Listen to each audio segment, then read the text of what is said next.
नीलाचल निवासाय नित्याय परमात्मने बलभद्र सुभद्राभ्यां जगन्नाथाय ते नमः। थोड़ा सा भगवान नाम कीर्तन कर लीजिए, फिर हम लोग आगे श्री जगन्नाथ भगवान के इस परम पावन धाम के महात्म्य को श्रवण करेंगे। गोविंद जय जय गोपाल जय जय,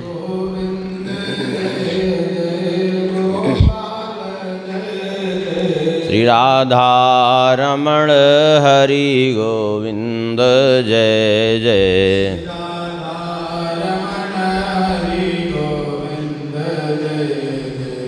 गोविंद जय जय गोपाल जय जय,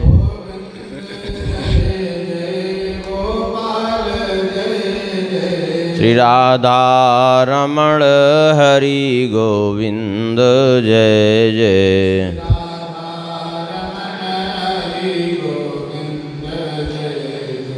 श्री राम जय जय रघुवीर जय जय,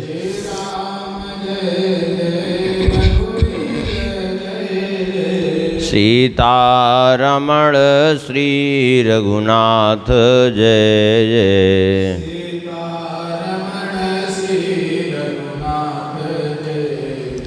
श्री राम जय जय रघुवीर जय जय,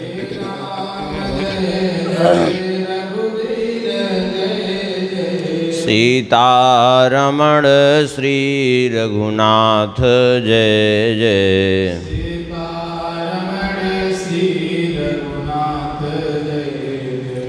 गोविंद जय जय गोपाल जय जय,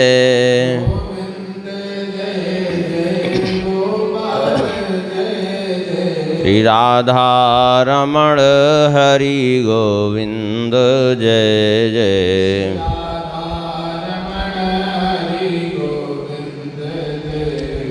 श्री वृंदावन बिहारी लाल की जय, श्री राधा श्याम सुंदर भगवान की, श्री सीतारामचंद्र भगवान की, श्री भागवत भगवान की, श्री सुखदेव भगवान की, श्री व्यास भगवान की, श्री जगन्नाथ महाप्रभु की, श्री बलभद्रजू की, श्री सुभद्राजू की, महोदधि सागर की, श्वेत पुष्करणी गंगा की, चंदन सरोवर की, लोकनाथ भगवान की, श्री जगन्नाथ धाम के समस्त तीर्थों की, श्री जगन्नाथ महाप्रभु की, श्री सद्गुरुदेव भगवान की, सब संतन की,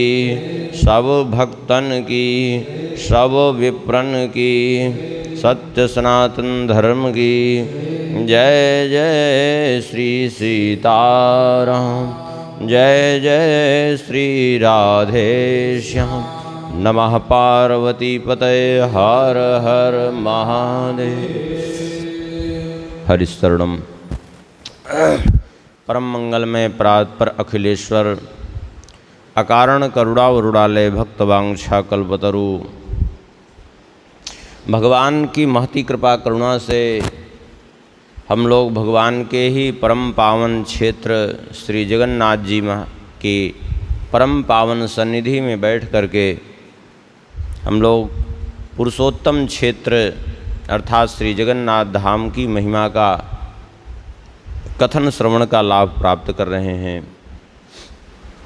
कल के प्रसंग में हम लोग श्रवण कर रहे थे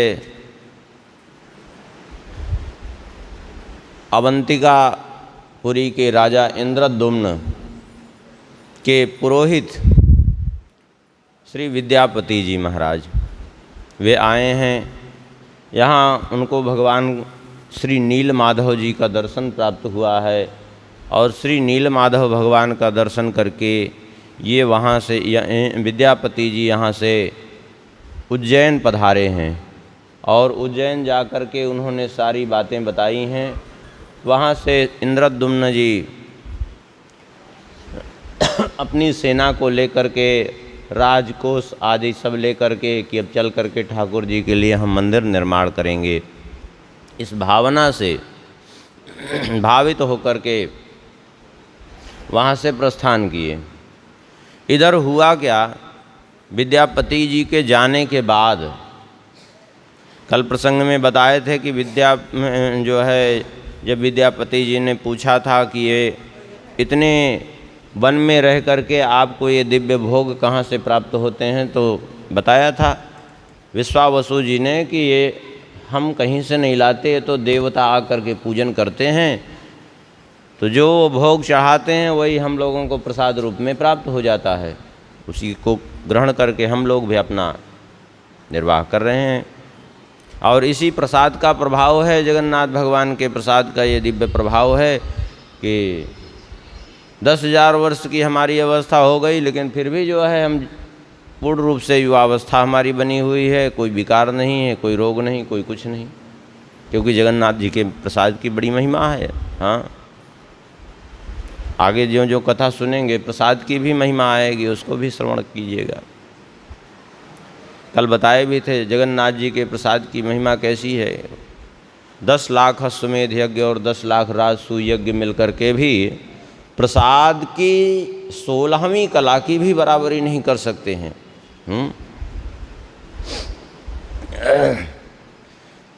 अब हुआ ये कि शाम को देवता आए, क्योंकि प्रतिदिन शाम को देवता आते थे पूजन करने के लिए।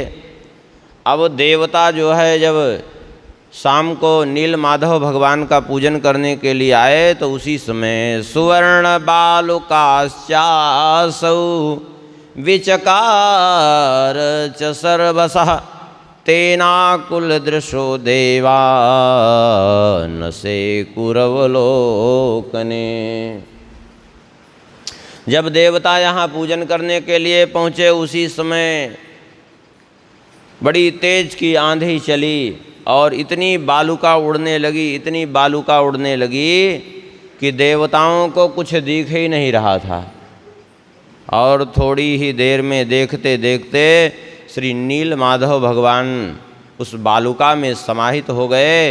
वो रोहिणी कुंड भी उसी बालुका के में समाहित हो गया, सब पूरा ढक गया।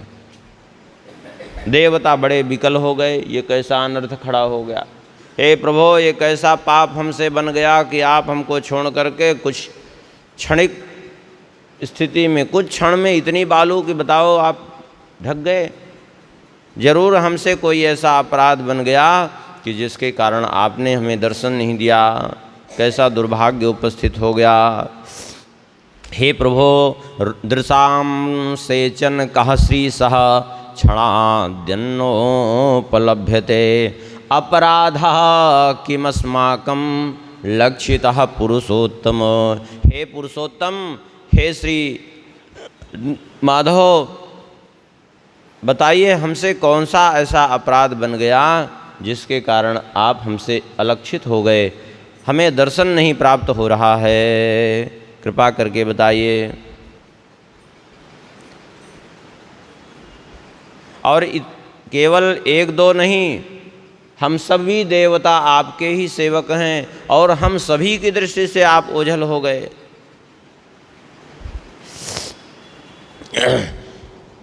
बताइए प्रभु, क्या अपराध बन गया। इस प्रकार से देवता अत्यंत संतप्त होकर के जो है, बड़े विकल होकर के देवता अपने अपराध बोध के कारण सब वहीं रोने लगे, हाय हाय करने लगे, अब क्या होगा। इस प्रकार जब हाहाकार मच गया देवताओं में और कहने लगे कि प्रभु, आपका अपराध करके भला हम कहाँ सुरक्षित रह सकते हैं। आपके दर्शन से अब जब हम वंचित हो गए, तो न तो अब हमें स्वर्ग से कोई प्रयोजन है, न मर्त्यलोक से कोई प्रयोजन है। दिव्य स्थानैश्च किम कार्यम त्वामनालोक्य माधव। अब मुझे स्वर्ग से अथवा इस मृत्युलोक से हमें प्रयोजन ही क्या रहा। हे प्रभु, हे देवादिदेव, अब हमारे पास एक ही उपाय शेष रह गया है कि अकृतार्था स्वया हीना भविष्यामो वनेचरा निष्कलंक सुधा भानुम सुषमा परिभावकम त्वदास्यं चेन्न पश्यामो न यास्यामः सुरालयम् तप आस्थाय परममत्रैव संसृतव्रता। हे प्रभु, इस कलंक का भार लेकर के हम स्वर्ग नहीं जा पाएंगे कि आप हमारे कारण अदृश्य हो गए। हम कहाँ इस कलंक के भार का वहन करेंगे। अब हमारे पास एक ही उपाय बचा है कि हम वन में निवास करके वनवासी बन जाएं। अब हम स्वर्ग नहीं जा सकते हैं। अब हम जटामलकल धारण करके वन में रह करके तप करेंगे जब तक हम सबका अपराध दूर नहीं हो जाता। क्या अपराध बना है। हे दीनवत्सल निसर्ग करुणाम्भोधे दीनान्नस्त्रातुमर्हसि अनाथान दीन हृदयान स्वामेव शरणं गतान। हे प्रभु, हे दया के सागर, हे दया निधान, हम लोग तो अनाथ हैं, अत्यंत दीनहीन हैं, आपके शरणागत हैं, आप हमारा परित्राण कीजिए। हम सब शोक सागर में मग्न हो रहे हैं। अपनी दर्शन रूप नौका को प्रकट करके हम सबको इस शोक सागर में डूबने से बचा लीजिए। इस प्रकार देवता विलाप कर रहे थे।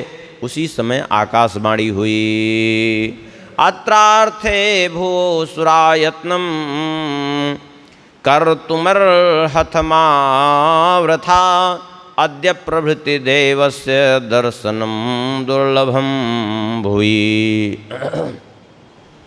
आकाशवाणी हुई कि हे देवताओं, आप लोग व्यर्थ में न तो विलाप करें न तो व्यर्थ में प्रयास करें। क्यों? क्योंकि मेरा पृथ्वी पर अब दर्शन दुर्लभ हो गया है। चिंता मत करो, इस स्थान को प्रणाम करने मात्र से मेरे दर्शन का फल प्राप्त हो जाएगा। रही बात यह है कि मैं क्यों लुप्त हो गया, क्यों अदृश्य हो गया, यह घटना तुम लोगों को पता चलेगी तब जब तुम सब ब्रह्मा जी के पास जाओगे तो इस रहस्य का बोध ब्रह्मा जी से तुम्हें प्राप्त होगा। अब तो देवता वो उस आकाशवाणी को सुनकर के वहाँ से चल कर के ब्रह्मा जी के पास गए और ब्रह्मा जी से सारी जब घटना सुनाई तब ब्रह्मा जी ने कहा कि देखो, आप लोग घबराओ नहीं, भगवान का एक नवीन अवतार होने वाला है। नवीन अवतार हम समझे नहीं। जितने अवतार शास्त्रों में वर्णन है वो तो हम जानते हैं कि हाँ इतने अवतार होते हैं।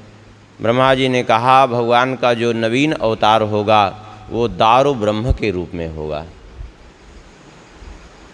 दारु ब्रह्म, दारु माने लकड़ी, दारु ब्रह्म के रूप में अवतार लेंगे भगवान और जगन्नाथ के रूप में जगत में प्रसिद्ध होंगे। इसलिए आप लोग चिंता मत करिए, आप लोग निश्चिंत होकर के स्वर्गलोक लौट जाइए। देवता अब जो है जाकर के कुछ शांत हुए और शांत होकर के देवता जो है स्वर्गलोक चले गए।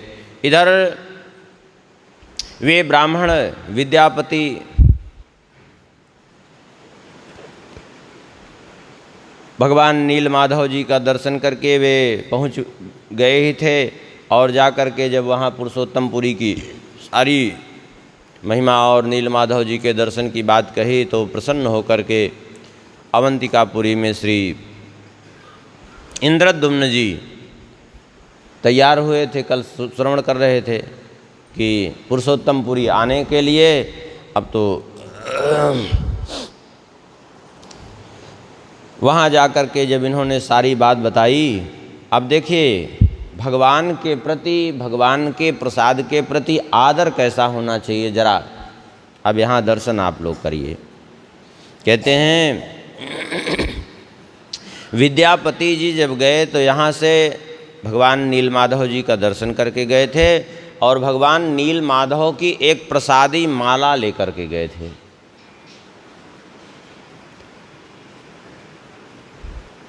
राजा इंद्रद्युम्न ने जैसे ही उनको देखा, सिंहासन से कूद करके भगवान जगन्नाथ, भगवान जगदीश प्रसन्न हो, ऐसा कह करके विद्यापति जी के पास आए और कहा, आज मेरा जीवन जन्म कर्म सब सफल हो गया और निर्माल्यम माला वपुषम यत् पश्यामि माधवम। आज ये भगवान जगन्नाथ जी की, भगवान नीलमाधव जी की हमें प्रसादी नहीं बल्कि इस रूप में साक्षात भगवान नीलमाधव ही हमारे पास पधारे हैं।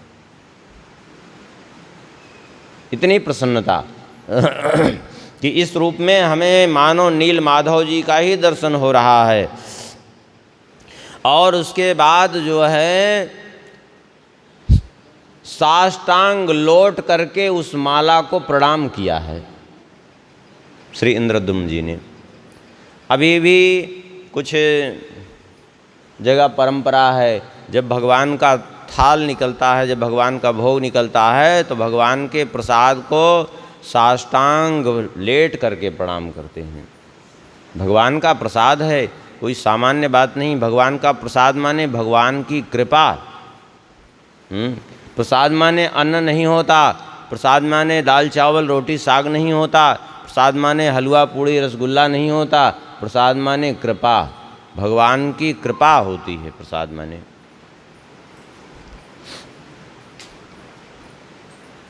तो उस प्रसाद को प्रणाम किया है और कहा कि आज भगवान के स्पर्श से मेरा यह शरीर पवित्र हो गया और भगवान के इस सुंदर दिव्य प्रसादी माला को हम बारंबार प्रणाम करते हैं। जो भगवान के गले से लगी हुई माला है, जिनको भगवान ने अपने गले से उस प्रकार से लगा के रखा जैसे लक्ष्मी जी को अपने हृदय से लगा के रखते हैं, वो माला कोई सामान्य माला है क्या? हाँ, क्या वो कोई सामान्य पुष्प है क्या? अरे भगवान के गले में पुष्प बनने के लिए भी, भगवान की माला बनने के लिए भी उन पुष्पों ने न जाने कितने कितने जन्म तक साधन किए होंगे, तब वे पुष्प बन करके आए हैं। वो कोई सामान्य पुष्प नहीं है। हाँ, यही भावना होनी चाहिए और वास्तविकता भी यही है। नहीं, इतने पुष्प संसार में खिल रहे हैं, सभी पुष्पों को वो सौभाग्य क्यों नहीं प्राप्त होता जो उस पुष्प को प्राप्त हुआ जो भगवान के गले में पहुंच गया। सभी पुष्पों को तो सौभाग्य प्राप्त नहीं होता, आखिर उसी पुष्प को क्यों वो सौभाग्य प्राप्त हुआ? क्योंकि भगवान ने उसको वो सौभाग्य प्रदान करना चाहा।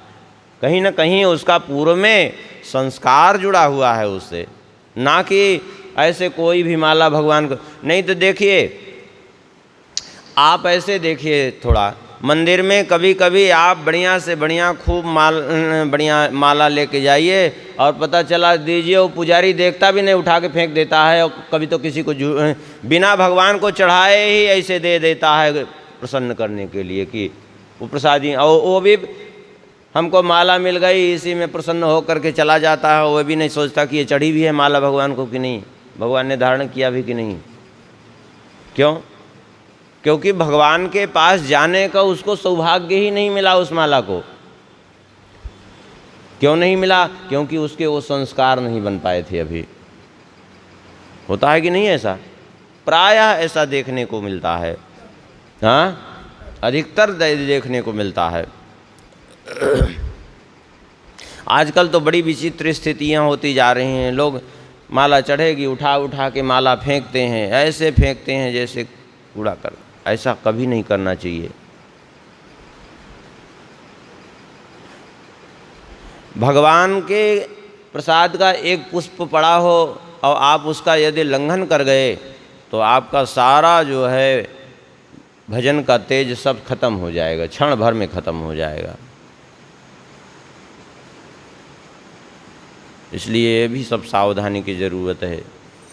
आजकल मंदिरों में ऐसी भीड़ लगती है, लोग सोचते हैं हम भीड़ लगा के बस पहुंच जाएं भगवान तक, सीधा किसी तरह पैसा दे करके अंदर गर्भगृह में पहुंच जाएंगे तो हमारा भाग्य खुल जाएगा। अरे ऐसे थोड़ी भाग्य खुलता है भैया, समझो पहले।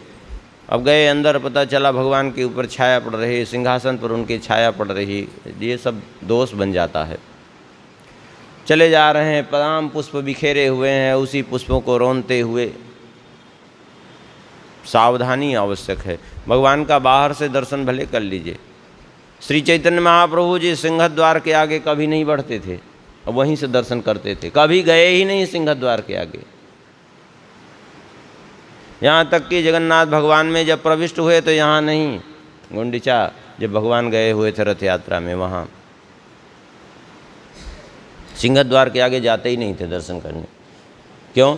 एक तो भगवान के दर्शन का पूरा फल प्राप्त होता है जब भक्त को आगे करके भक्त के पीछे से दर्शन हो। गरुड़ जी भगवान के भक्त हैं तो उनके पीछे से खड़े होकर दर्शन करते थे।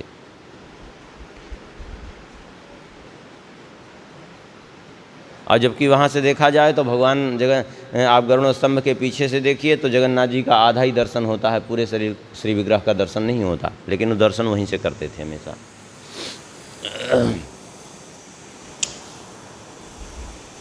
तो बड़े प्रसन्न हुए, प्रसन्न होकर के उस माला को प्रणाम किया है, उस माला का पूजन किया है कि आज हमारे ऊपर नीलांचल निवासी भगवान श्री नील माधव जी ने प्रसन्न होकर के आज इस रूप में हम पर कृपा की है।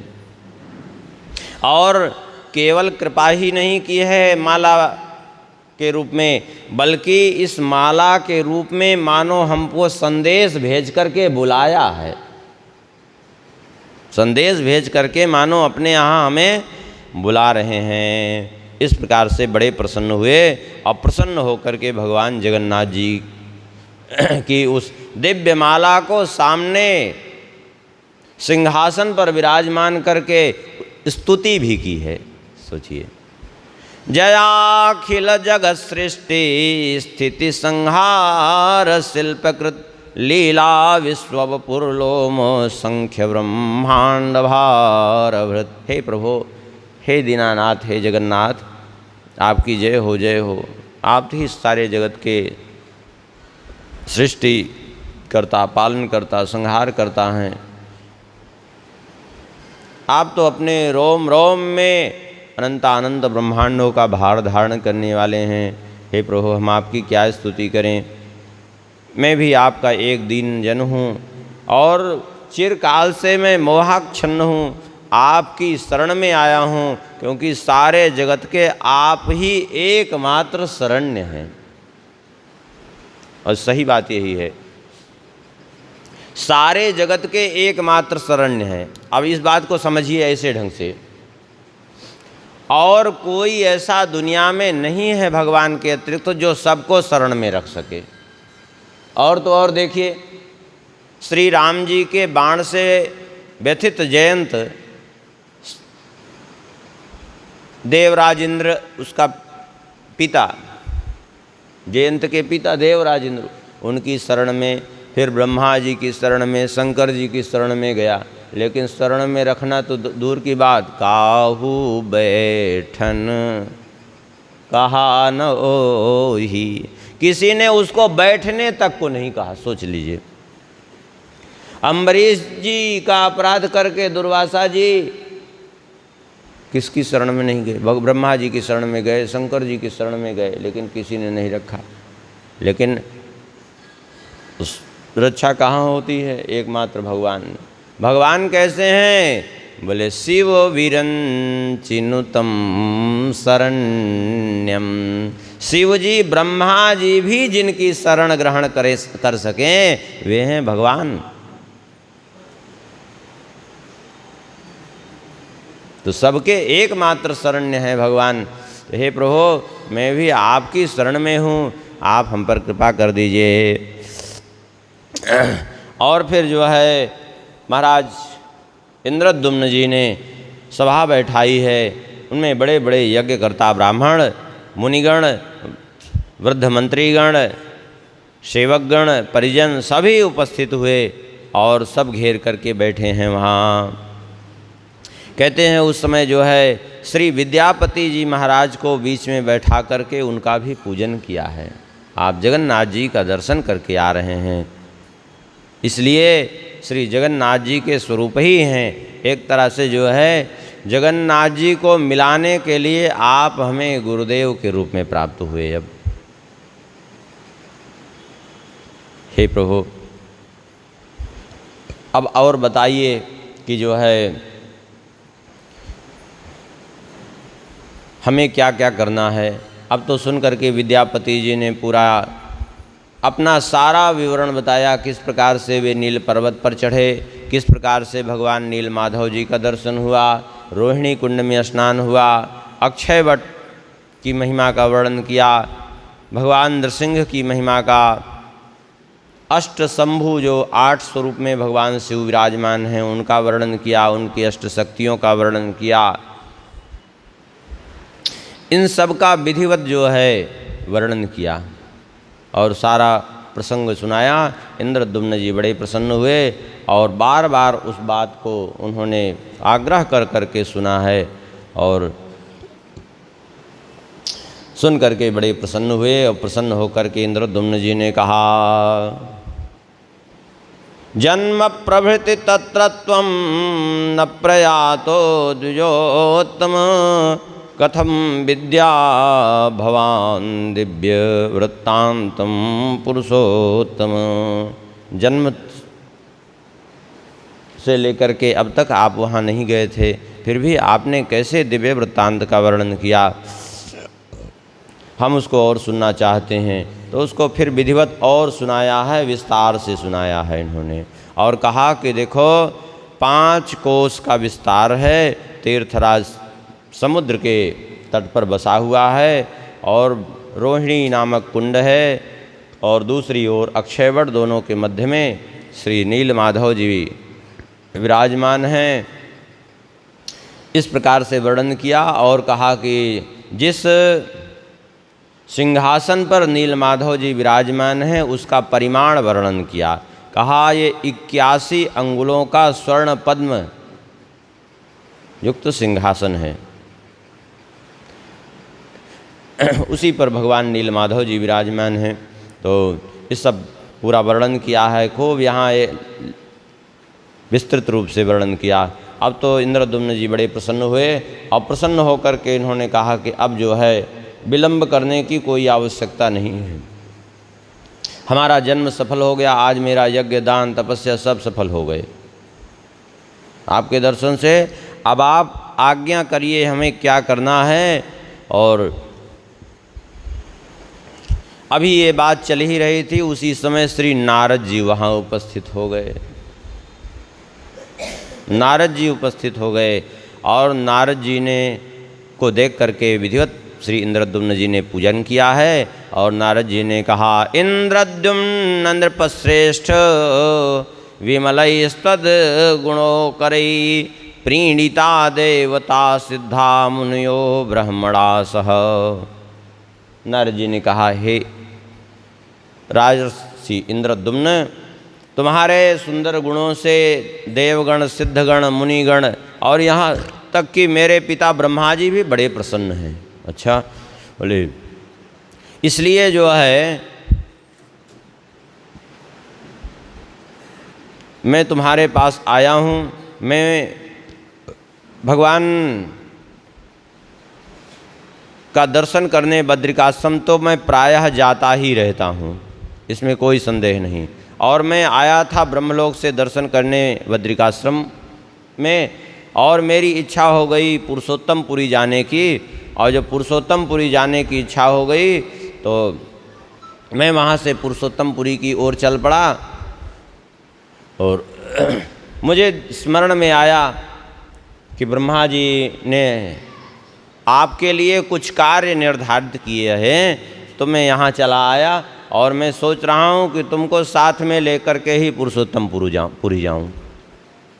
अच्छा, ये तो हमारा परम सौभाग्य होगा। इंद्रद्युम्न जी ने कहा, ये हमारा परम सौभाग्य है, बताइए हमारे लिए क्या आज्ञा है। आप जो जैसा कहेंगे मैं वैसा ही करूँगा, लेकिन आप कुछ समय यहाँ विश्राम करिए और हम विधिवत तैयारी के साथ चलेंगे वहाँ, जिससे कि जैसा जो जो आप कहेंगे वो हम पूरा कर सकें। लेकिन उसके पहले मैं उत्तमा भक्ति का लक्षण जानना चाहता हूँ। तब श्री नारद जी ने प्रसन्न होकर के यहाँ भगवान नारद जी ने लक्षण वर्णन किया है भक्ति का। कहते हैं, अपात्रे नहि वाच्येयम नरेंद्रे मलिनांतरे शृणुस्वा वहिता तो राजन प्रोक्ष्यमाना मयानघ। हे राजन, मैं तुमसे जो है भक्ति का वर्णन करता हूँ, लेकिन इसको किसी अपात्र व्यक्ति को कभी मत सुनाना। मुख्य रूप से जो है भगवान की भक्ति ही एकमात्र समस्त दुखों का निराकरण करने वाली है। और वो भक्ति जो है गुण के भेद से 3 प्रकार की कही जाती है। और एक चौथी भक्ति है जिसको निर्गुणा भक्ति कहते हैं। बाकी जो लौकिकी भक्ति है वो 3 प्रकार की होती है। 3 प्रकार की कौन सी? तो कहते हैं, एक तामसी, उससे श्रेष्ठ राजसी, और उससे श्रेष्ठ जो है सात्विकी भक्ति होती है। किंतु सर्वोच्च भक्ति जो है वो निर्गुणा भक्ति होती है।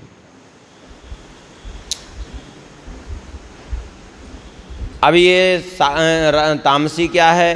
कहते हैं तामसी वो है जो काम क्रोधादि विकारों के वशीभूत होकर के भक्ति की जाती है। अभिचार, मारण, उच्चाटन आदि तांत्रिक प्रयोगों के द्वारा जो भगवान की उपासना की जाती है, इसको तामसी भक्ति कहते हैं। किसी का अनिष्ट करने की इच्छा से, वैसे भक्ति नहीं है, लेकिन किसी का अनिष्ट करने की इच्छा से, ए भगवान ऐसी कृपा कर दीजिए कि वो मर जाए। अब ये भी एक भक्ति है, बताओ।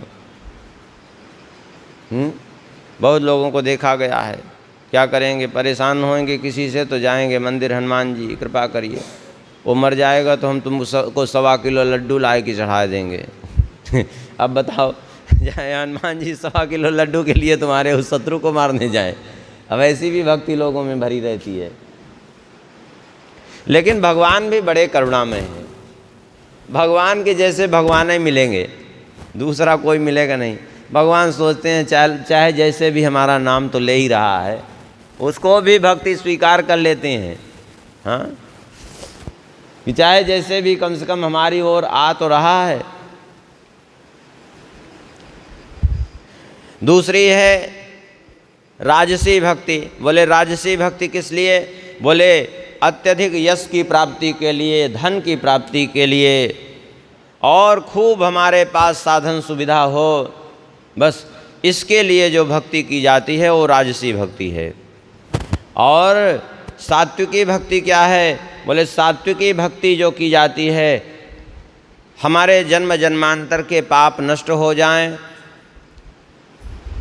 और हमारा कल्याण हो जाए, हमें मोक्ष की प्राप्ति हो जाए, आत्मज्ञान की प्राप्ति हो जाए, इस भाव से जो भक्ति की जाती है वह सात्विकी भक्ति है। और निर्गुणा भक्ति क्या है? बोले निर्गुणा भक्ति यह है कि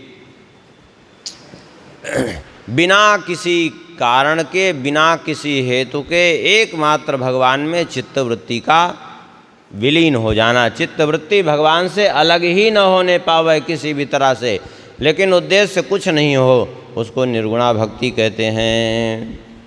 कहते हैं जो तामसी भक्त हैं, वे तामसी भक्त बार बार अपने कुलों में जन्म लेते हैं, थोड़ा सा उत्तरोत्तर उनमें वृद्धि होती रहती है, उत्तरोत्तर उनकी प्रवृत्ति बदलती रहती है, फिर वो तामसी से राजसी भक्त बनते हैं, राजसी से सात्विक बनते हैं, सात्विक से निर्गुण बनते हैं, तो उनका भी मोक्ष होता है। उनमें समय लगता है। राजसी भक्त में थोड़ा और कम समय लगता है। सात्विकी भक्ति जो है वो भी ब्रह्मलोक तक पहुंचा देती है, लेकिन जन्म मरण से छूटने में उसमें कठिनाई रहती है। लेकिन निर्गुण भक्ति वो तो जन्म मृत्यु से जीते जी छूटा रहता है एक तरह से। उसमें कोई समस्या नहीं होती है।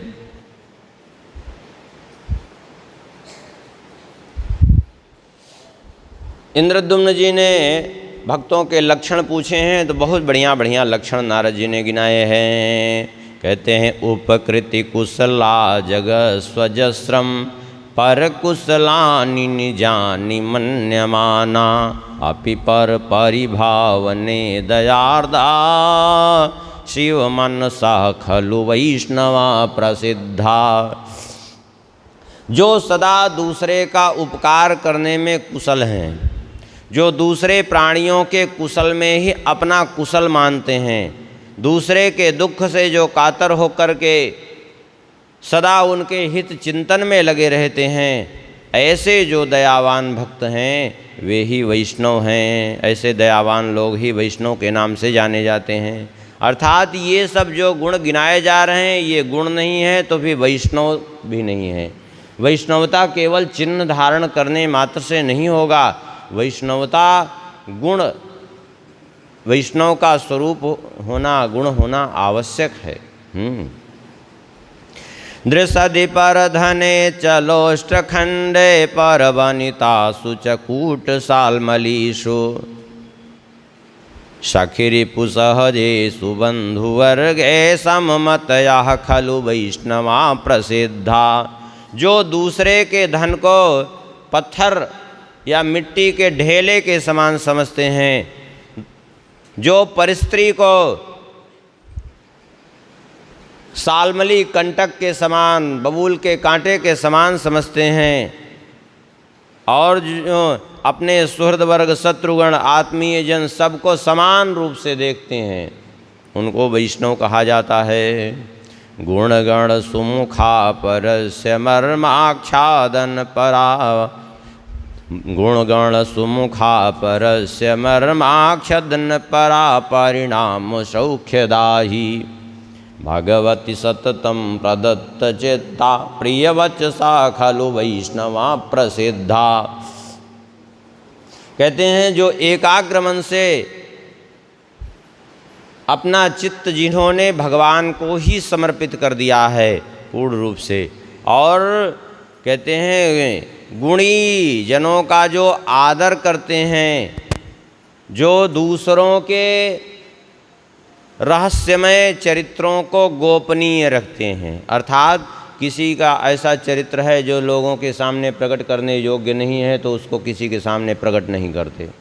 बहुत लोगों का स्वभाव होता है कि किसी का थोड़ी सी किसी की कमी जान गए तो उसका पूरा प्रचार कर दिए कि देखो हम इनके बारे में ये जानते हैं। नहीं, ये तुच्छता है, वैष्णवता नहीं। वैष्णवता ठीक इसके विपरीत है।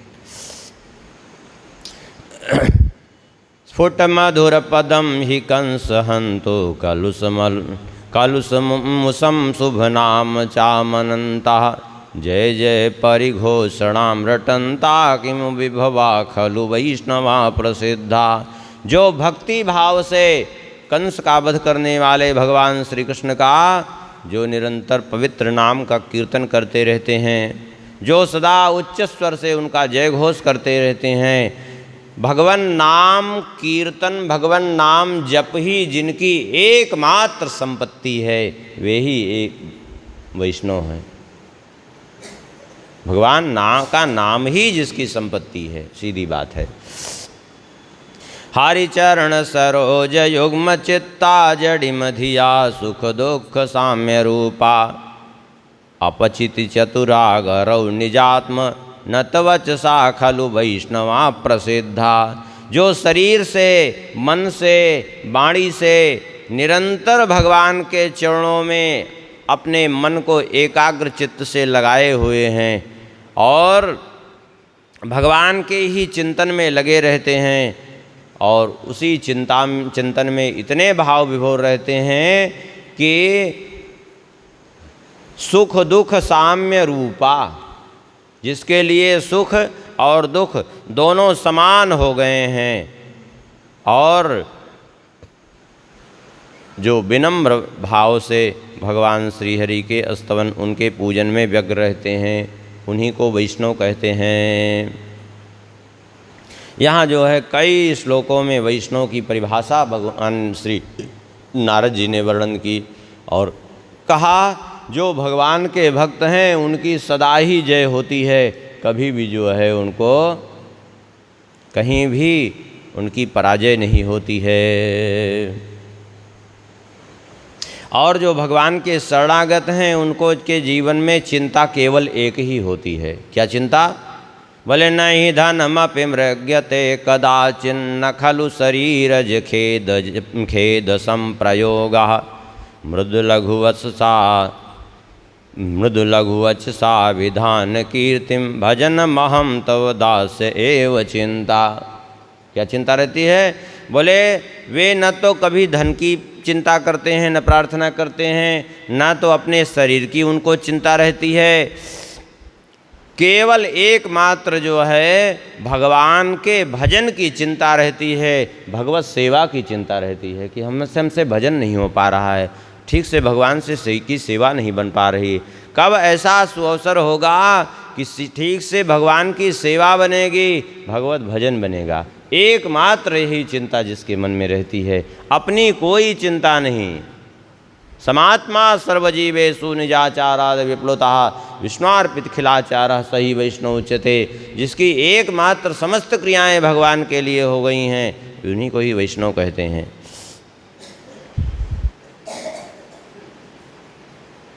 और इसके ठीक विपरीत जो हैं अवैष्णव लोग, जो भगवान से विमुख हैं, उनकी दशा ये होती है कि वे सदा दूसरों के उत्तम चरित्र पर आक्षेप करेंगे, स्वयं दुष्चरित्र रहेंगे, लेकिन फिर भी दूसरे के चरित्र पर आक्षेप करते हैं।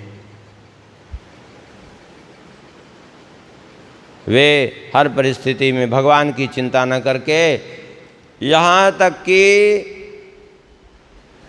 कोई अमंगलमय घटना भी हो तो भी वो विषयों में ही उनका चित्त अधिक लगा रहता है। हर परिस्थिति में भोग विलास में प्रमत्त रहते हैं, भगवान के नाम को मिथ्या समझते हैं, जो भगवान से विमुख हैं। आज खूब है ऐसे लोग कह देते हैं अरे सब बेकार है, मिथ्या है, ये है वो, दुनिया भर की बातें करते रहते हैं। कहते हैं ऐसे जो लोग हैं वो मनुष्य नहीं हैं, बल्कि वे सब कैसे हैं? बोले नर पशवः खलु विष्णु भक्ति ही ना। वे वास्तव में मनुष्य रूप में पशु हैं जो भगवान की भक्ति से विमुख हैं। सीधी बात है। नर पशवः खलु विष्णु भक्ति ही ना। वे मनुष्य रूप होते हुए भी वास्तव में पशु हैं। मनुष्य रूपेण मृगाश्चरन्ति। जैसा कि नीतिकारों ने कहा ना, साहित्य संगीत कला विहीना साक्षात पशु पुक्ष विषाणहीन।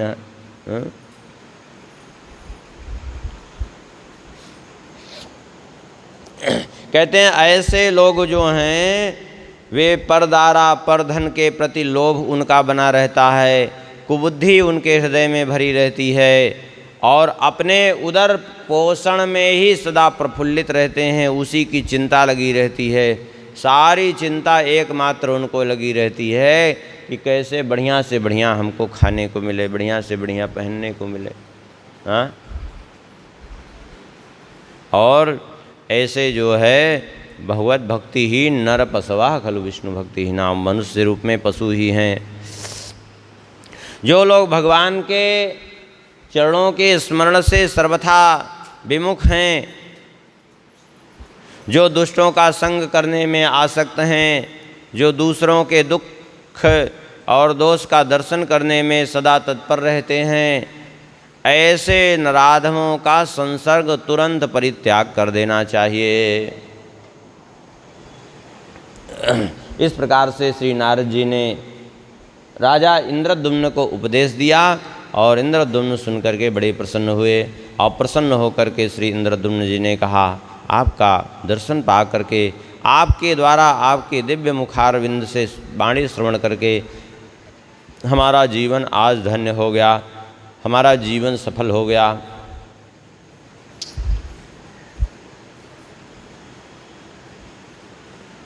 और आपके द्वारा वाणी सुन करके आज नील माधव जी की अर्चना के लिए मेरी चित्तवृत्ति और ज़्यादा लालायित हो गई है और ज़्यादा व्यग्र हो गई है। हे प्रभु, अब तो हम नील पर्वत की ओर जो है प्रस्थान करेंगे।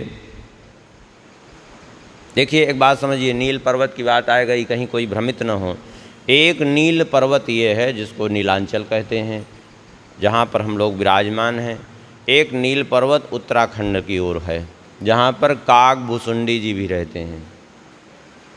इसलिए कभी संदेह नहीं करना चाहिए। तो नीलगिरी पर्वत वो भी है, ये भी नीलांचल है, वो दोनों ही जो है,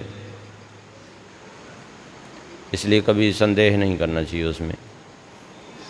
नहीं कोई ये अर्थ लगा लें कि वो नीलगिरी पर्वत की बात हो रही है, जहाँ काग भुसुंडी जी रहते हैं वो भी नीलगिरी पर्वत पर ही रहते हैं।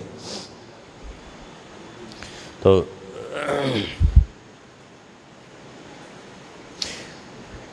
कहा कि भगवान पुरुषोत्तम क्षेत्र की महिमा जो है अनेकों बार यद्यपि हमने सुनी, लेकिन फिर भी आपके मुख से भी हम सुनना चाहते हैं। नारद जी ने कहा अब सुनने की ज़रूरत ही नहीं है, चलो वहीं सीधा चल कर के देखना।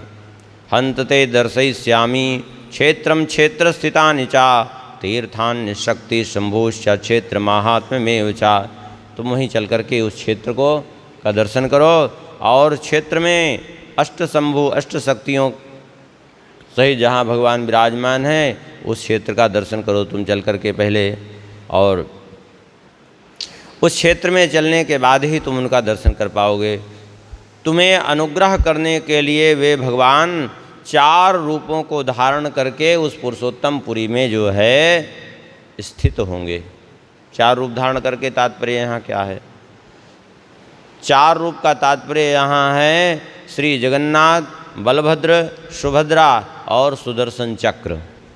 ये 4 रूप में भगवान विराजते हैं यहाँ, चारों तत्वतः भगवान ही हैं। सुभद्रा जी भी कोई सामान्य नहीं है, भगवान की योग माया ही है। योग माया जो है सुभद्रा जी, एक तो भगवान की योग माया प्रकट हुई यशोदा जी के गर्भ से, एक स्वरूप से योग माया सुभद्रा जी ही हैं। इसलिए जो जिनको भगवान बहन के रूप में स्वीकार करते हैं, इसलिए आप लोग उसमें भ्रमित न हों।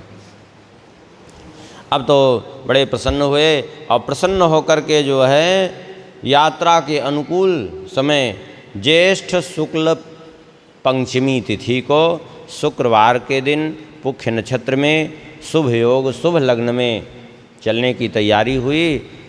रात्रि भर सबने वहाँ विश्राम किया, नारद जी ने भी वहीं विश्राम किया। और प्रातः काल जो है यात्रा की घोषणा हुई और राजा ने घोषणा करवाई कि मैं यथासंभव वैभव के साथ, बंधुओं के साथ, सेना को साथ में ले चल करके आजीवन वहीं निवास करना चाहता हूँ। इसलिए जिसकी जो वृत्ति है, या वृत्ति कल्पिता यस्य सातया तत्र जीवतु राजाना सावरोधाश्च सामात्या सपरीक्षदा। जिसकी जो वृत्ति है अपनी वृत्ति के साथ वहाँ चल कर के मेरे साथ निवास कर सकता है। वो जो राजपुरुष हैं वो उस हिसाब से निवास करें। जो अलग अलग कार्य कुशल जन हैं, जैसे जो चिकित्सक हैं वे वहाँ चिकित्सा का काम संभालेंगे। जो यहाँ नृत्य गीत वाद्य आदि का काम करते हैं वो वहाँ वो कार्य करेंगे। जो यहाँ कुम्हार हैं, मिट्टी के पात्र बनाने वाले, उनको भी वहाँ मिट्टी के पात्र ही बनाना है। मतलब ऐसा नहीं है कि किसी की वृत्ति वहाँ बदली जाएगी, छीनी जाएगी, कुछ नहीं। जो यहाँ जैसा अपना निर्वाह कर रहे हैं उसी तरह निर्वाह करना है, लेकिन इस क्षेत्र के बजाय पुरुषोत्तम क्षेत्र में चल करके। तो जो भी श्रद्धा पूर्वक चल सकते हों वो हमारे साथ चल सकते हैं। जो यहाँ रुकना चाहते हैं उनके लिए कोई जो है आवश्यक नहीं है, कोई उन पर दबाव नहीं है कि वो चलें। लेकिन जो चलना चाहते हैं उनको कोई रोक भी नहीं है कि नहीं वो नहीं चल सकते। तात्पर्य है भाई भगवान के धाम की यात्रा है, हम कौन होते हैं मना करने वाले। जिसकी इच्छा हो चलो, न इच्छा हो तो मत चलो, कोई बात नहीं है। हम कौन होते हैं कहने वाले। अपने तो सूचना दे दिया, अब जिसकी जो इच्छा हो करो। इस प्रकार से जब वो हुई और इधर जो है राजा ने विधिवत सारी तैयारी करके और विधिवत दक्षिणाग्नि की प्रदक्षिणा की और अग्नि की प्रदक्षिणा करके वहाँ से ग्रह शांति और शुभ ग्रहों का अनुग्रह प्राप्त करके नवग्रह याग करके वहाँ से प्रस्थान किए हैं, यात्रा आरंभ किया। अभी कहते हैं इस समय जो है जब यात्रा आरंभ किया, बहुत से इनके साथ में उज्जैन के निवासी, थोड़ा बहुत नहीं, ऐसा लग रहा था मानो प्रजा ही उमड़ पड़ी हो। इतने निवासी वहाँ के सब बिल्कुल चल पड़े, साथ साथ चल रहे हैं। और ये भी जो है बहुत से ब्राह्मण आगे आगे चल रहे हैं, उनके पीछे राजा का रथ है और फिर उनके पीछे मंत्री आदि और विभिन्न प्रकार से सेवक आदि और जो है जो भी वहाँ के व्यापारी हैं, कर्मचारी हैं, जो भी अपना खुद का कारोबार करने वाले हैं, सब के सब जो है वहाँ से चल पड़े हैं। और चलते चलते सब जो है आगे बढ़ रहे हैं। और कहाँ पहुँचे? बोले कई नगरों को, कई ग्रामों को पार करते करते सब आ गए एकाम्रवन। एकाम्रवन कल बताए थे, किसको कहते हैं? भुवनेश्वर को। सब जो है वहाँ से भुवनेश्वर तक आ गए। अब जो है जब भुवनेश्वर आए, सबका पड़ाव वहाँ पड़ गया, सब रुक गए। बोले अब यहाँ भुवनेश्वर आ गए हैं, अब यहाँ से आगे भगवान का पूजन करके हम तब आगे बढ़ेंगे। इस प्रकार से जो है भुवनेश्वर में आकर के सब जो है रुके हैं। और अब ये हुआ कि जो है यहाँ से आगे हमें क्या करना चाहिए, जैसा श्री नारद जी जो है हमें आगे मार्गदर्शन करेंगे, जैसा ये कहेंगे वही उसी अनुसार हम चलेंगे। नारद जी के चरणों में प्रणाम करके कहा कि अब आप ही बताइए हम क्या करें। इधर तब तक जो है अभी कुछ निर्णय नहीं हो पाया था। तब तक उड़ीसा, उत्कल देश उस समय कहते थे इसको, उत्कल देश के राजा को पता चला आने का कि उज्जैनी के राजा आ रहे हैं, तो वे स्वागत सत्कार के लिए आए हैं और जा कर के इंद्रद्युम्न जी को प्रणाम किया है और समादर किया है उनका। उनको अपने पास में पार्श्व भाग में बिठा करके कुशल प्रश्न किया और कहा कि आप तो कुशल होंगे, जहाँ स्वयं भगवान नील माधव जी विराजमान हो वहाँ भला कुशल क्यों न होगी। इस प्रकार से जो है आपस में कुशल प्रश्न किया है। और कुशल प्रश्न करने के बाद जो है जब सब प्रश्न कर लिया, तब इनसे पूछा कि अब और नीलांचल क्षेत्र में हम जाने की इच्छुक होकर के यहाँ आए हैं नील माधव जी की सेवा करने के लिए। आपके क्षेत्र में इस राज्य में है तो आप ही से हमें आग्रह भी करना है कि हमें अपने राज्य में जो है नीलांचल क्षेत्र में जाने की इच्छा है, तो उसको आप हमारा सहयोग करें। सुन करके उन्होंने कहा कि हम आपको क्या बताएं, आप तो वैष्णव चूड़ामणि हैं, और लेकिन हमें बड़े खेद के साथ कहना पड़ रहा है कि जिनका आप दर्शन करने के लिए आए हैं वे तो बालुका से आवेष्टित हो गए। क्योंकि विद्यापति के जाने के बाद, अभी थोड़ी देर पहले बताए थे ना कि देवता आए थे पूजन करने के लिए, तब तक बालुका से भगवान ढक गए। वो तो पूरा सब कुछ ढक गया, रोहिणी कुंड लुप्त हो गया, भगवान नील माधव जी लुप्त हो गए। अब हम आपको क्या कहें, हमें प्रसन्नता तो हुई थी आपको आया देख करके, लेकिन जब आप कह रहे हैं कि हम वहाँ जा रहे हैं दर्शन करने के लिए, तो हमें बड़े खेद के साथ कहना पड़ रहा है कि अब ये भगवान नीलमाधव जी आपको दर्शन दे ही नहीं सकते, क्योंकि वे तो बालुका में आवेष्टित हो गए हैं। अब कितनी गहराई तक हैं, कहाँ हैं, क्या पता। पूरा नील पर्वत ही समुद्र की बालुका में आवेष्टित हो गया है। सुन करके बड़े दुखी हो गए, ये बड़े दुखी हो गए कि ये कैसा हमारा दुर्भाग्य खड़ा हो गया और ये तो अनर्थ हो गया।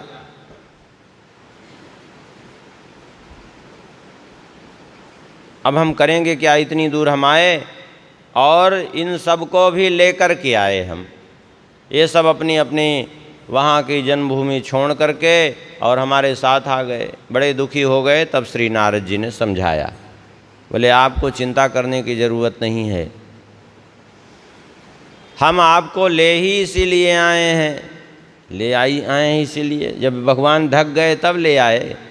बोले नहीं, ढक गए तो ले आने का मतलब नहीं है, बल्कि वे ढक गए हैं इसीलिए तो ले आए हैं, क्योंकि वे ढक गए हैं बालू से, उनकी पुनर्स्थापना होनी है, वो आप ही के द्वारा होनी है। ये ब्रह्मा जी ने पहले से हमसे कहा, और ब्रह्मा जी के कहने से ही तो हम आए हैं। इसलिए आप निश्चिंत होकर के आगे बढ़िए। आपको ये चिंता करने की ज़रूरत नहीं कि वे बालुका में ढक गए हैं। ब्रह्मा जी ने मुझे इसी कार्य के लिए नियुक्त किया था। मैं आपने आपसे आकर के कहा, उस समय यदि जो है मैं आपसे उसी जगह बता देता, यद्यपि हमें इस बात का ज्ञान था, लेकिन यदि उसी जगह बता देता कि नीलमाधव जी तो ढके हैं, अब उनका दर्शन कितने वर्ष बाद होगा, कब होगा, कोई अता पता नहीं है, उनको खोजना पड़ेगा, ये सब बातें वहाँ यदि बता देता, तब आपका उत्साह भंग होता।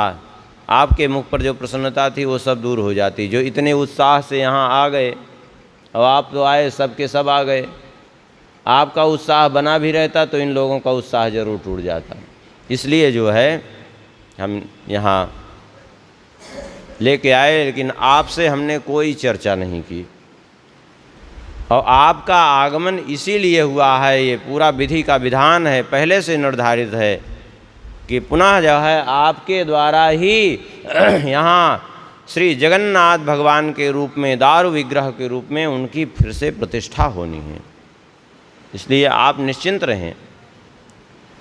अब तो सुनकर के इंद्रद्युम्न बड़े प्रसन्न हुए, और प्रसन्न होकर के जो है उनका सारा शोक दूर हो गया, और कहा कि अब जब वो बालुका से ढका है तो अब वहाँ जाने की ज़रूरत नहीं, अब पहले हमें खोजना पड़ेगा। पहले उस बालुका हटे, फिर आगे कुछ कार्य बने।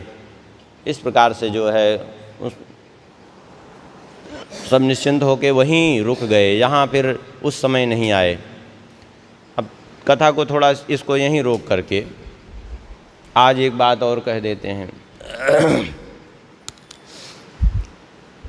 जगन्नाथ भगवान के प्रसाद की बड़ी महिमा है। आज क्या है, एकादशी है। अब लोगों के मन में थोड़ा सा एक संदेह सा बना रहता है कि निर्जला एकादशी है, अब करें क्या। यहाँ प्रसिद्धि है कि जगन्नाथ भगवान का प्रसाद ग्रहण करना चाहिए, कि एकादशी व्रत रहना चाहिए, कि क्या करना चाहिए, क्या नहीं करना चाहिए। बड़ी विचित्र स्थिति लोगों के मन में रहती है। एक एकादशी व्रत क्यों नहीं रहते यहाँ, क्या कारण है, ये सब समझना पड़ेगा। देखिए, एक बार की बात है, लोक में कथा प्रसिद्ध है, आप लोग हो सकता है कई बार सुने भी होंगे। जगन्नाथ भगवान के प्रसाद को पाने के लिए ब्रह्मादिक शिव आदि भी जो है लालायित रहते हैं। एक बार जो है ब्रह्मा जी आए जगन्नाथपुरी प्रसाद पाने के लिए, कि चले प्रसाद पाले। अब यहाँ आए तो संयोग से जो है प्रसाद खत्म हो गया था। यद्यपि प्रसाद भगवान का इतना भोग लगता है, सबको मिलता है, कभी ख़त्म नहीं होता, लेकिन फिर भी जब ब्रह्मा जी पहुँचे तो सब जगह तो ख़त्म हो गया था। एक पत्तल पड़ी हुई थी जिसमें कुछ अन्न के कण थे, और वहीं सामने कुत्ता जो है उन पत्तलों को जो है चाट रहा था।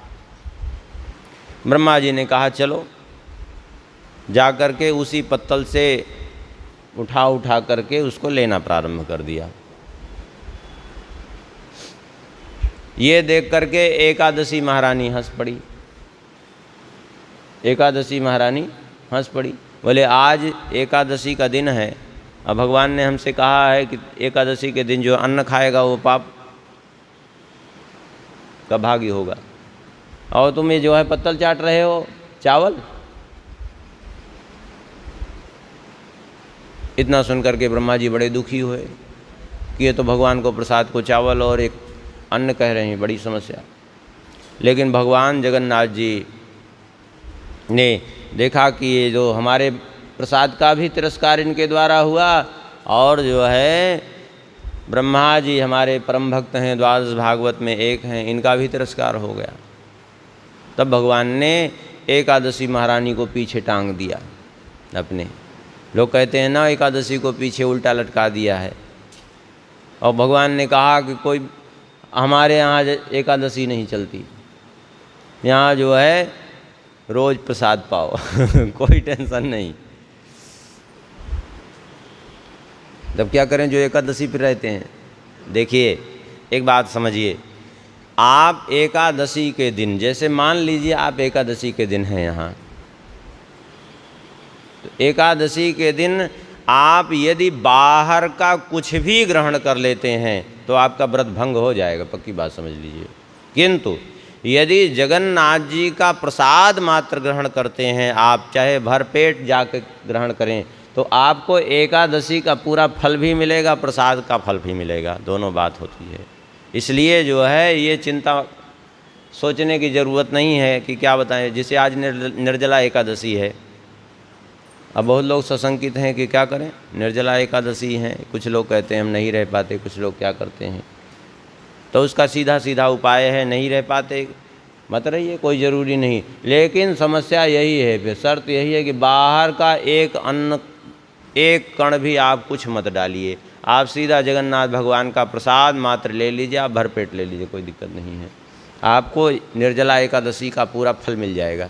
यहाँ तो एकादशी को ज़्यादा लोग प्रसाद पाते हैं, बड़ी समस्या है। उस दिन चावल दाल सब कुछ पाते हैं।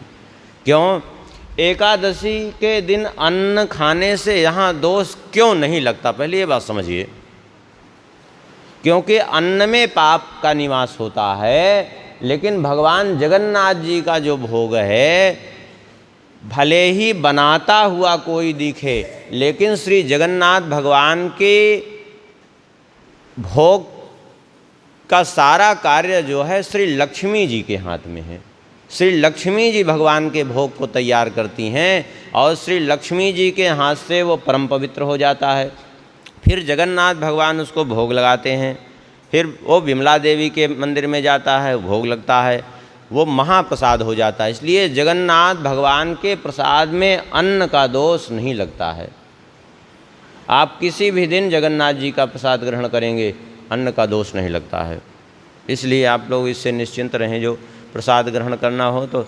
लेकिन अब ये भी नहीं कर, फिर एक बात हम कह देते हैं, लेकिन अब फिर ये भी नहीं करना है कि चलो दिन भर खाते रहो। हाँ, फिर दिन भर खाने की बात नहीं तो आधा अधूरा सुनेंगे और फिर कहेंगे कि वो तो कहा है, व्यास जी ने तो कहा है, ऐसे ही करो। हम क्या कह रहे हैं पहले समझिए आप इस बात को। दिन भर खाना नहीं है, आप व्रत रह रहे हैं, एक समय जा कर के आप जगन्नाथ भगवान का प्रसाद ग्रहण कर लीजिए तो आपका व्रत माना जाएगा।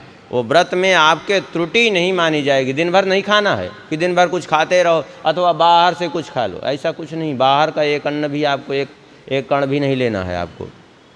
लेकिन जगन्नाथ जी का आप प्रसाद भरपेट खा लेते हैं तो आपका एकादशी व्रत माना जाएगा। लेकिन बाहर कुछ न ले तब।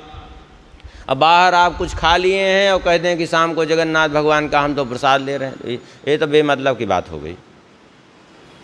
समझिए इस बात को। आप कुछ न लीजिए, जैसे आप दिन भर आप आज कुछ न लीजिए, शाम को जगन्नाथ भगवान का आप प्रसाद पा लिए हैं, पा लीजिए तो कोई दिक्कत नहीं। ऐसा नहीं होगा कि एकादशी आपकी भंग मानी जाएगी। एकादशी आपको निर्जल हैं तो निर्जल व्रत का ही फल मिलेगा। लेकिन बस यही है कि बाहर कुछ मत लीजिए, अब जगन्नाथ भगवान का ही प्रसाद लीजिए फिर, क्योंकि यहाँ जगन्नाथ भगवान की के प्रसाद की विशेष महिमा होने के कारण, यहाँ तक कि जगन्नाथ भगवान के दर्शन से ज़्यादा महत्वपूर्ण है जगन्नाथ भगवान के प्रसाद को ग्रहण करना। हाँ, प्रसादम जगदीशस्य अन्नपानादिकं चेत् ब्रह्मवन्निर्विकारं स्याद् यथा विष्णु तथैव सः। जैसे भगवान विष्णु जैसे साक्षात परब्रह्म निर्विकार हैं, ऐसे ही प्रसादम जगदीशस्य अन्नपानादिकं चेत्, ऐसे भगवान जगदीश अर्थात जगन्नाथ भगवान का जो प्रसाद है वो ब्रह्मवन् निर्विकारम स्यात्, साक्षात परब्रह्म के समान निर्विकार है। तो कोई शंका कर सकता है कि ब्रह्म तो निराकार, निर्गुण, कुछ दिखाई नहीं पड़ता ब्रह्म तो, इसलिए निर्विकार। तो इसलिए दूसरा उदाहरण दिया, यथा विष्णु तथैव सा, यथा जैसे भगवान विष्णु तो सगुण साकार रूप हैं, तो दिखाई पड़ते हैं, ठीक इसी तरह समझ लीजिए कि भगवान जगन्नाथ जी का प्रसाद भी दिखाई पड़ रहा है, लेकिन फिर भी वो निर्विकार है, उसमें कोई विकार नहीं, उसको खाने से कोई दोष नहीं लगता है। इसलिए जो है भगवान के प्रसाद की ऐसी महिमा है, कल बताए थे, ध्यान हो आप लोगों को। अश्वमेधायुत शतम राजसूय शतायुतम वासुदेव प्रसादस्य कलाम नार्हन्ति षोडशीम। 10 लाख अश्वमेध यज्ञ और 10 लाख राजसूय यज्ञ का फल मिलकर के भी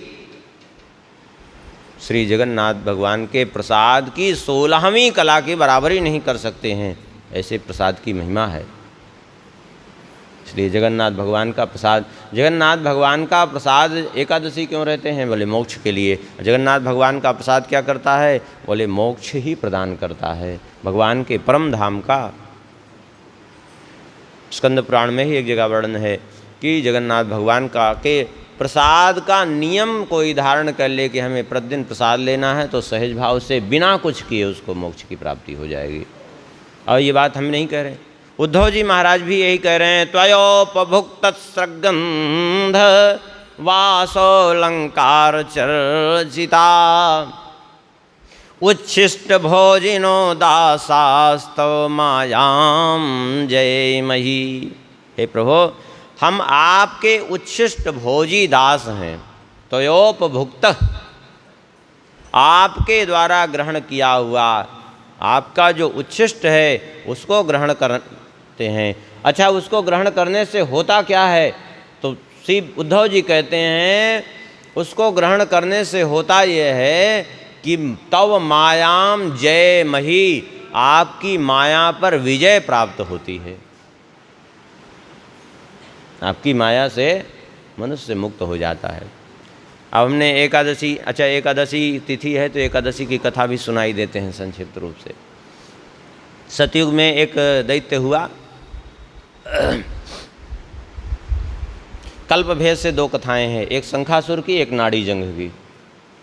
दोनों ही कथाएं शास्त्र प्रामाणिक हैं, कल्पभेद से दोनों ही सही हैं।